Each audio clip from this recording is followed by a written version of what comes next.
Halo, kembali lagi di channel Rahasia Sukses.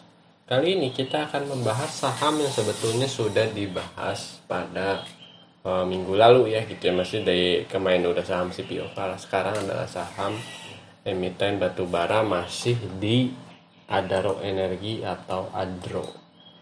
Nah, kalau kita lihat gitu ya, pas waktu kemarin kita maksudnya direkomendasikan itu di tanggal 22.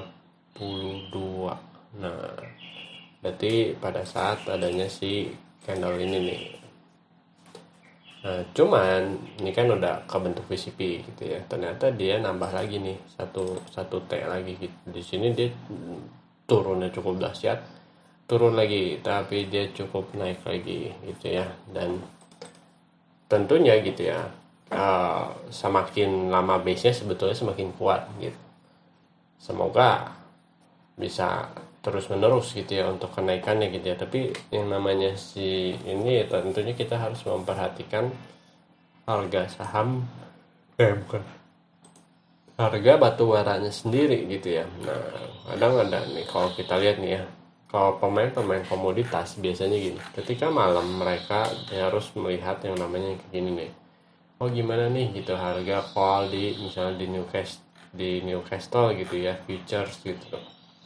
Mereka ngeliatin saham-saham seperti ini tuh. Jadi lihat terus, uh, ya ini tentunya menjadi sebuah hal yang agar kita lebih mudah memprediksi harga sahamnya gitu. Kayak kemarin juga sempet kan, misalnya untuk harga emas gitu ya, si MDKA gitu itu cukup pengaruh banget gitu ya dari kenaikan dan penurunan harga emas gitu. Dan ini pun mungkin bisa jadi patokan gitu ya kalau komoditasnya, harga sawit, harga batu bara, harga emas gitu. Nah, kalau kita lihat juga di laporan keuangannya, sebetulnya si saham Adro ini gitu ya udah keluar lagi nih yang di quarterly yang di 2022 bulan Maret, kuartal pertama gitu.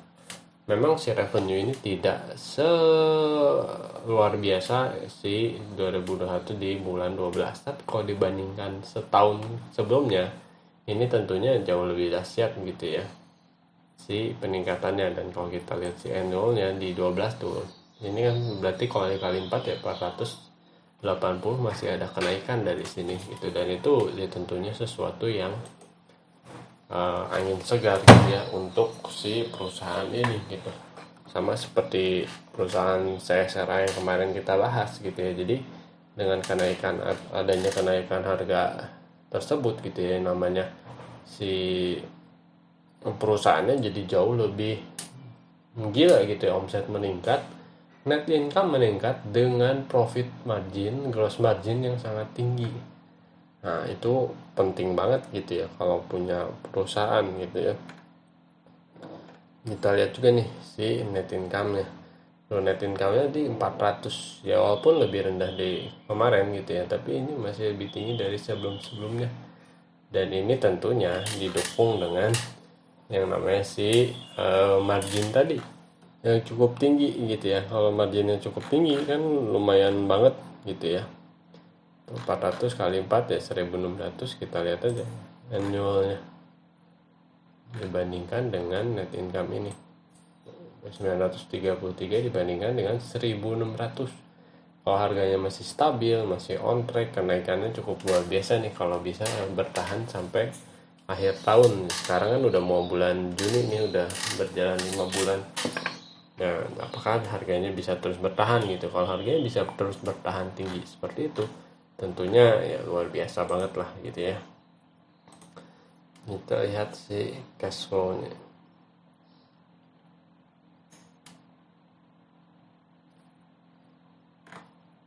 Lumayan turunnya cukup dahsyat sebetulnya ya, di 3%. Cash flow-nya selama 3 bulan ya mau moderate lah ya, kali 4 800-an ya, mungkin gak segede yang sebelumnya. Tapi kan kalau kita lihat nih, lihat cash receipt-nya kalikan 4, dia lebih dahsyat dari si 12 bulan yang sebelumnya. tuh. Kalau ini kan biasa dia dikurang-kurangin yang seperti ini. Nah yang kayak gini-gininya nih yang kita harus perhatikan juga gitu ya. Cuman kalau ngelihat ini positif gitu ya dan bertumbuh itu juga udah luar biasa. Kadang ada orang juga yang ngeliat utangnya gimana, gede atau enggak gitu. Nah, biasanya komponen utang tuh sebetulnya gitu ya, kalau benar-benar menghitung nilai intrinsic value biasanya pengaruhnya tuh nggak sampai signifikan gitu, signifikan banget kecuali utangnya udah keterlaluan gitu. Jadi biasanya masih dalam tingkat yang wajar gitu. Jadi utang biasanya daripada di misalnya kita bahas gitu ya, dihitung lebih detail gitu, tapi sebetulnya pengaruhnya nggak terlalu gede.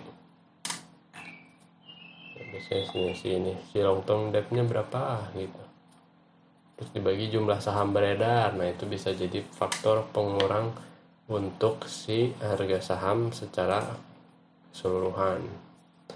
Kita lihat nih, masih sama dengan yang kemarin.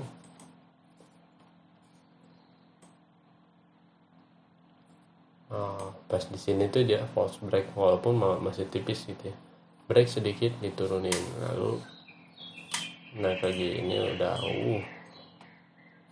ini udah VCP banget ya, mungkin ada sekali lagi baru naik. Nah ini adalah ya tentunya peluang gitu ya. Ini 19%, harga dari sini 13%.